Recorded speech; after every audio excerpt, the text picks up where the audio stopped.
Bismillahirrahmanirrahim. Alhamdulillah, salatu wassalamu ala Rasulillah. Ikhwan akhwat yang rahmatillah subhanahu wa ta'ala. Kita masih melanjutkan tentang bagaimana tawadhu'nya Nabi sallallahu alaihi wasallam, dan sungguh kehidupan Nabi sallallahu alaihi wasallam penuh dengan ketawadhu'an. Kita tidak mungkin menyebutkan seluruh hadis-hadis yang menjelaskan tentang tawadhu'nya Nabi sallallahu alaihi wasallam, karena setiap kegiatan Nabi selalu dipenuhi dengan tawadhu'.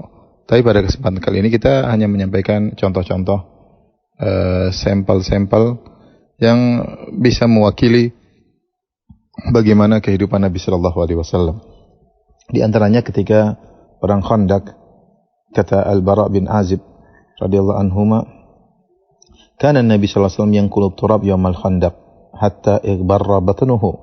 Wa yaqul, Nabi sallallahu alaihi wasallam ketika perang Khandaq beliau ikut menggali sampai perutnya penuh dengan debu, ya. Artinya Rasulullah SAW tawadhu, ikut bersama para sahabat menggali Khandaq, dan itu juga dilakukan oleh Nabi ketika membangun Masjid Nabawi. Rasulullah SAW juga ikut serta dalam membangun Masjid Nabawi, ya. Bukan hanya sekedar duduk memerintahkan, tapi beliau ikut serta, ya.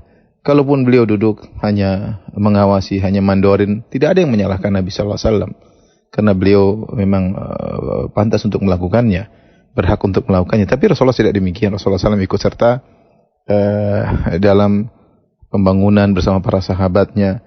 Sampai ketika menggali Khandaq, beliau juga ikut serta sampai perut beliau penuh dengan debu. Kemudian beliau menyemangati para sahabat sambil berkata, "Wallahi laulallah mahtadaina wala tasaddaqna wala sallaina."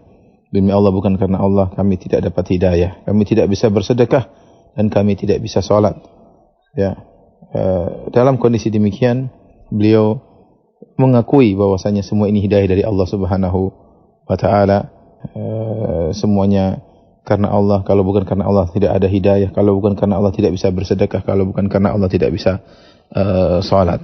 Jadi seorang harus sadar juga ketika dia bisa tawadhu, semua karena Allah Subhanahu wa taala, bukan karena kehebatan dirinya. Kita tidak ingin tawadhu yang menjadikan seorang menjadi ujub dengan tawadhu'nya, tidak. Tapi dia tahu bahwasanya dia tawadhu karena Allah Subhanahu wa taala.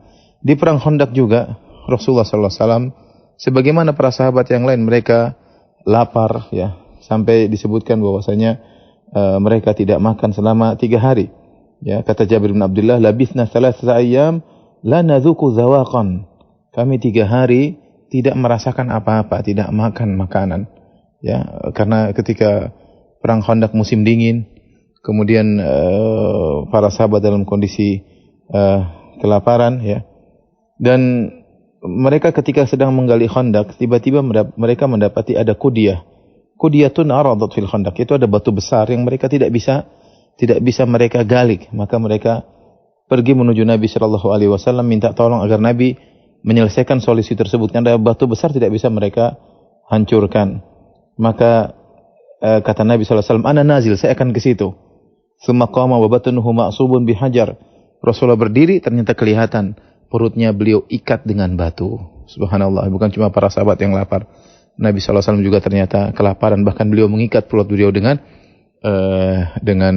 batu. Begitulah tawadhu'nya Nabi sallallahu alaihi wasallam, ikut serta bersama para sahabatnya dalam proses penggalian Khandaq, lapar bersama mereka, menggali Khandaq bersama mereka, yang menunjukkan tawadhu'nya Rasulullah sallallahu alaihi wasallam.